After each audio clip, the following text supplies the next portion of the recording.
it's Auntie Akila, your armed auntie, and today we're putting the weapons down. We're not trying to be adversarial. This is the first in a series of videos that I'm going to do about what parents really need to know if their child comes out as trans. There's a lot of mis and disinformation out there, and I want to make sure that people are getting good information because that's ultimately going to make the world better for you as the parent and the world better for kids. So what I'm going to do is I'm going to read from an American Psychiatric Association page that has the diagnostic criteria and some of what gender dysphoria is. So I'll let you know when I finish reading from that and start going into some of my experiences. Obviously, gender dysphoria is something that I've lived with for a very long time. My first inclination of not being a boy was in 1981. So long before the internet, this was not and I was definitely not a case of the internet influence. So, from the American Psychiatric Association. The term transgender refers to a person whose sex assigned at birth, i.e. the sex assigned at birth usually based on external genitalia, does not align with their gender identity, i.e. one's psychological sense of their gender. Some people who are transgender will experience gender dysphoria, which refers to psychological distress that results from an incongruence between one's sex assigned at birth and one's gender identity. Though gender dysphoria often begins in childhood, some people may not experience it until after puberty or much later. People who are transgender may pursue multiple domains of gender affirmation, including social affirmation, i.e. changing one's name and pronouns, legal affirmation, changing gender markers on one's government-issued documents, medical affirmation, e.g. pubertal suppression or gender-affirming hormones, which I'm doing the latter right now, and or surgical affirmation, like vaginoplasty, facial feminization, breast augmentation, masculine chest reconstruction, etc. Of note, not all people who are transgender will desire all domains of gender affirmation, as these are highly personal and individual decisions. It is important to note that gender identity is different from gender expression. Whereas gender identity refers to one's psychological sense of their gender, gender expression refers to the way in which one presents to the world in a gendered way. For example, in much of the U.S., wearing a dress is considered feminine gender expression, and wearing a tuxedo is considered a masculine gender expression. Such expectations are culturally defined and vary across time and culture. One's gender expression does not necessarily align with their gender identity. Diverse gender expressions, much like diverse gender identities, are not indication of a mental disorder. Gender identity is also different from sexual orientation. Sexual orientation refers to the types of people towards which one is sexually attracted. As with some people who are cisgendered, people whose sex assigned at birth aligns with their gender identity, people who are transgender have a diverse range of sexual orientations. So that's kind of the primer. Now we're going to go into the diagnosis. And this, please, this is not some sort of checklist that you need to go through with your children. Pardon me. This is something so that you understand what the doctors are talking about if it needs to progress to that point. The Diagnostic and Statistical Manual of Mental Disorder, 5th edition, text revision, DSM-5-TR, hereafter mentioned as the DSM-5, provides for one overarching diagnosis of gender dysphoria with separate specific criteria for children and for adolescents and adults. The DSM-5 defines gender dysphoria in adolescents and adult as a marked incongruence between one's experienced or expressed gender and their assigned gender lasting at least 6 months as manifested by at least two of the following. A marked incongruence between one's experienced or expressed gender and primary and or secondary sex characteristics, or in young adolescents, the anticipated secondary sex characteristics. Okay, so your primary sex characteristics are what gonads, i.e., do you have testes or ovaries? For women, primary sex characteristics are going to be having a uterus. So that sort of thing. Your secondary sex characteristics are going to be the things we think about when we see men or women. Men having the broader chest, facial hair, whether they shave it off or not. For women, it's going to be breasts, wide hips, very soft skin, that sort of thing. So that was criteria 1. Criteria 2, a strong desire to be rid of one's primary and or secondary sex characteristics because of a marked incongruence with one's experienced expressed gender, or in young adolescents, a desire to prevent the development of the anticipated secondary sex characteristics. Next criteria, a strong desire for the primary and or secondary sex characteristics of the other gender. Next characteristic, a strong desire to be of the other gender or some alternative gender different from one's own assigned gender. Next characteristic, a strong desire to be treated as the other gender or some alternative gender different from one's assigned gender. Last characteristic, a strong conviction that one has the typical feelings and reactions of the other gender or some alternative gender different from one's assigned gender at birth. In order to meet criteria for the diagnosis, the condition must also be associated with clinically significant distress or impairment in social, occupational, or other important areas of function. The DSM-5 defines gender dysphoria in children. So now we're moving from adolescents and adults into children.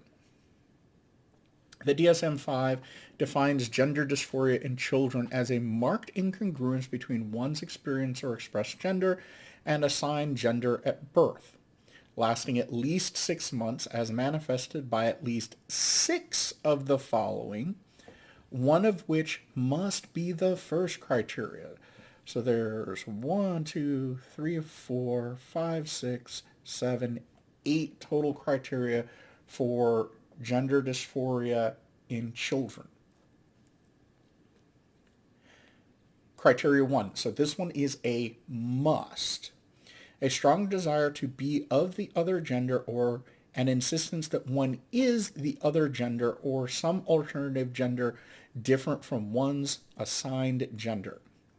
In boys, a strong preference for cross-dressing or simulating female attire, or in girls, assigned gender, a strong preference for wearing only typically masculine clothing and a strong resistance to wearing of typical feminine clothing.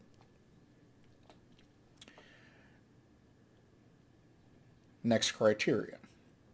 A strong preference for cross-gender roles in make-believe play or fantasy play. Next criteria.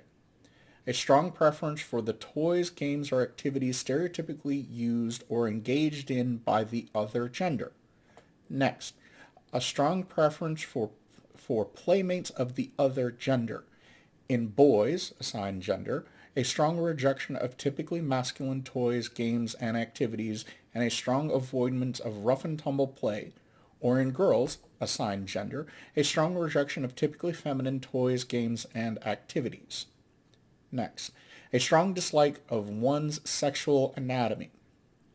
Next, a strong desire for the physical sex characteristics that match one's experienced gender. As with the diagnostic criteria for adolescents and adults, the conditions must also be associated with clinically significant distress or impairment in social, occupational, or other important areas of functioning.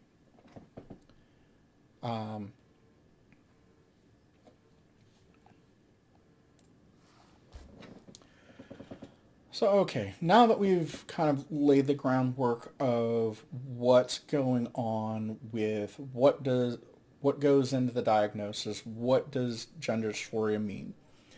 What is it actually like living with dysphoria? And this is going to be a gross oversimplification, but for someone that doesn't experience it, this is about as close an explanation as you can really use before you get bogged down in the weeds. So, and I stumbled across this talking with a friend of mine. So it helps if you think about your brain as an engine and your primary sex hormones, i.e. estrogen or testosterone, as the fuel. Gender identity, just to kind of give you an idea, is kind of like the engine control unit, but I don't want to go too far into that. If you want, leave a comment. We can go into that, but just to keep it simple. So for this argument, we're just going to say women are diesel, men are gasoline engines. If you put gas in a diesel engine, it's not going to run right. You're going to have constant repair problems. It's not going to perform the way it's designed, and it's just generally going to be a shitty time. Or as a buddy of mine puts it, sputter, sputter, die. You don't actually die from gender dysphoria. Now, gender dysphoria can be severe enough that people look to suicide as a way to make it stop. So please be aware of this. This can be very, very serious. And, like if you put gasoline in a diesel engine, if you put diesel in a gas engine, you're going to have the exact same problems, just different symptomology. And that's kind of like what it's like living with gender dysphoria. From my own experiences, I grew up constantly angry about just anything and nothing. When I started hormones, I knew that it was the right decision within probably an hour or two of taking my first dose of spironolactone, which suppressed testosterone, and estradiol. I found that I could think clearly. My mind was calm, and has continued to be calm since keeping my testosterone suppressed. I'm not going to go into lab numbers because that's not the point here. The point is that if the person is really experiencing gender dysphoria, getting those cross-sex hormones, if that's the route that particular person wants to go, it can have tremendous relieving effects. Now, on the flip side, there are people that hormones may not be right for. The best example I can really think of is Navy Chief Beck. He was a Navy SEAL. He went to the VA, and the clinician that he had contact with through therapy sessions decided that hormones was the right course for him. And it turned out to not be. And I cannot apologize to Chris Beck enough that he went through surgeries, years of hormones, and it wasn't the right decision. So his experience on being on estrogen is effectively like clinically induced gender dysphoria. And I, I'm mad as fuck because he didn't deserve that. His clinicians failed him miserably. And, uh, you know, with all this being said, I want to make sure that people know it is, if you start transition, it is your absolute right to stop and detransition if you, or, between you and your doctor decide that that is the most appropriate decision. That is your absolute right. Anyone that tells you otherwise is dangerous for you. So I want to make sure that I say that very, very clearly. So that leaves the question of what is not gender dysphoria. So gender dysphoria is not a choice. Now, getting treatment, starting hormones, those are choices. But no one that I've ever met chose to have gender dysphoria. It is not something that you can induce unless you're in a case like Chris Beck, in which case there are massive failures all around. Gender dysphoria is not something that you can pray away. It's not something that you can ignore. And in my own case, I originally tried to transition in 1995 when we were still under the DSM-4, which ran on the diagnosis wasn't gender dysphoria, it was gender identity disorder. So when I went in for testing, and it was 2 full 8-hour days, I checked every one of the blocks except I did not meet the threshold for, at the time, I was 95, so I was 20 years old. I did not meet a high enough threshold of having a disturbance in my life from my gender dysphoria. And when I got that news from the doctor, I was heartbroken. I was angry. I was bitter. And that fueled a lot of negative attitudes from me toward the trans community, particularly those people that got to enjoy a transition. And then fast forward 20 something years, when the DSM-5 took over from the DSM-4 in 2013, all of a sudden I started seeing, people transitioning. I'm like, well, what the hell is going on? And it wasn't until after my mother died in 2020, I was looking at my life and really come to the conclusion that if I was going to be happy, I had to do it myself, or I had to take an active part in it. So I talked to my wife, and I got evaluated again, this time for gender dysphoria.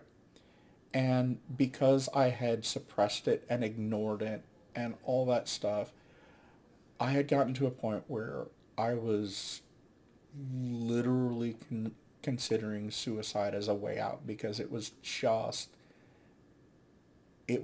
me. And because of my history, because of my prior diagnosis, I got greenlit for hormones, and I have never been happier. So I'm The next video is going to be with an army buddy of mine who I've been talking to. He's been asking some really insightful and incisive questions uh, about gender dysphoria, the trans community, and all of the issues surrounding it. So I'm going to record a Two Vets Talking with him, and we're just going to go through some questions that he would have if his child was coming out as trans. So we're going to address that. Now, what can you do in the meantime? Well, if your child comes out as trans, the questions I would ask are they still your child? And do you love your child? If yes to both of those questions, my recommendation is that you love and you support them and you be transparent that this, while it is a shock, you are committed to walking this journey with them and supporting them as they either progress or decide that that's not the right track. If you have a very young child, i.e., prepubescent, get a gender counselor. Find out what's going on. You know, when people are that young, they see things, they don't always have the language, and you're going to need a professional interpreter because there's so much nuance in how gender dysphoria can present that you will need that the expertise just for your own peace of mind. We'll address all the legal issues, particularly with anti-trans legislation in a later video. For now, if you're dealing with that, please, please, please hit me in the comments. I do read them, and if it's a long enough answer, I'll make a video for you. I won't mention your name, but I will address your question because I would rather have you have that information from somebody who actually gives a shit about what you're going through than somebody who has a political agenda and just wants to exploit you and your situation. But until then, please be well, be safe, take charge.